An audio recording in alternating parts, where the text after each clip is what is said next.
ကျွန်တော်တို့ Gemini AI နဲ့တချင်းနေဖန်တီးလို့ရနေပါပြီမိတ်ဆွေတို့အားလုံးပဲမင်္ဂလာပါဗျကျွန်တော်ရဲ့ scholarship မြန်မာပြည်လေးကနေပြန်လဲကြိုဆိုလိုက်ပါတယ်ဒီနေ့ကျွန်တော်ပြောပြပေးသွားမှာကကျွန်တော်တို့ Gemini AI နဲ့တချင်းနေဖန်တီးလို့ရနေပါပြီ AI နဲ့တချင်းနေဖန်တီးဖို့အတွက်အရင်ဆုံးဘာလုပ်ရမလဲဆိုမိမိဖုန်းမှာရှိတဲ့ Gemini APP ကို update ရင်လုပ်ပေးပါ update လုပ်ပြီးသွားပြီဆိုရင် Gemini AI နဲ့ဝင်ပါ Gemini AI နဲ့ဝင်ပြီးတော့ tools တွေထဲမှာ create music ဆိုတာကိုရွေးပေးပါရွေးပေးပြီးသွားရင်ဒီမှာတချင်းဖန်တီးလို့ရပါတယ်ကျွန်တော်အစမ်းအနေနဲ့အချစ်ချင်းတစ်ပုတ်လောက်ဖန်တီးကြည့်လိုက်မယ်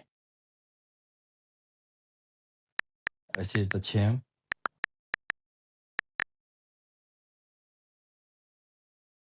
ဖန်တီးပေးပါ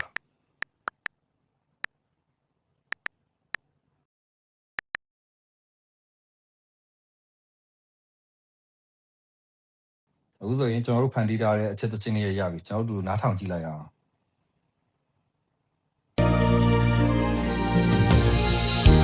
ဒုနေရောက်ရဲ့တိတ်ပုံရိပ်တွေ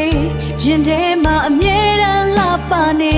ဒီလိုပဲနောင်လဲရှောက်လန့်သွားအချစ်တွေပို့တိုးပွားအချိန်တွေရွေလျားပေမဲ့ဒုနေရောက်ရဲ့ချစ်ကမြဲဒီထပ်ပို့ပြောရမိုက်တယ်နော်ခုနောက်ပိုင်း share မိုက်သွားပြီ